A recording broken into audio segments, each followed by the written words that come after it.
The family that prays together stays together.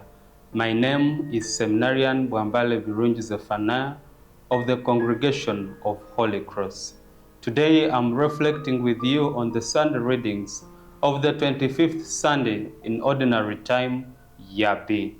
The first reading is from the Book of Wisdom, chapter 2, verses 12, then 17 to 20.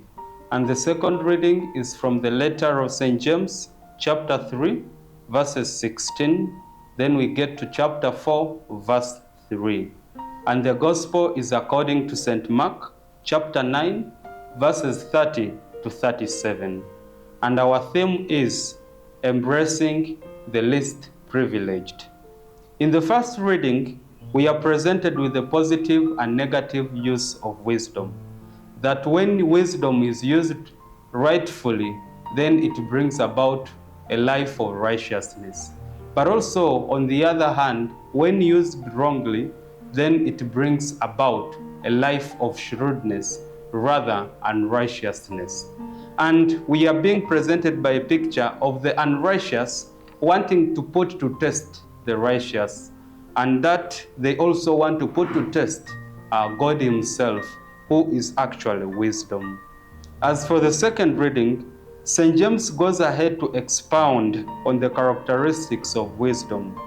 That wisdom that is true is from above, it is pure, it is peaceable, it is gentle, it is open to reason, full of mercy and good fruits, and it is truthful. Its harvest is actually righteousness. Whatever causes unrest, on the other hand, it does not emanate or culminate from wisdom. And St. James is really trying to show to us that this wisdom actually comes from God Himself. In the Gospel of this Sunday, we are presented with one of the three accounts as of Mark, where Jesus is predicting His passion and death to the disciples. The relationship of this pericope is that Jesus will be delivered to the unrighteous men, as also in the first reading where we see the unrighteous are hunting for the righteous. This is the same thing altogether in the gospel. It is in this very account that Jesus also implores His disciples to be at the service of others.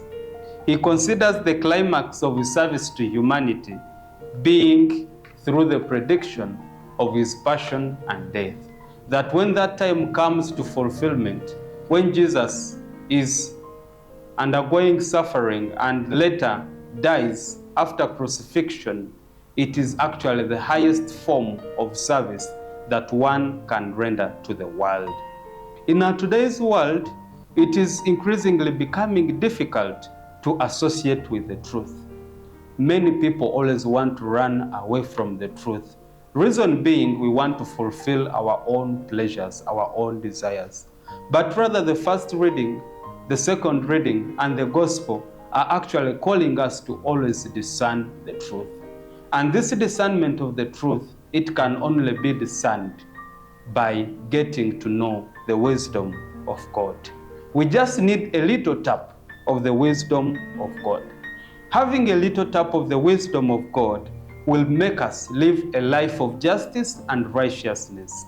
And this life of justice and righteousness will enable us be able to render our service to the less privileged.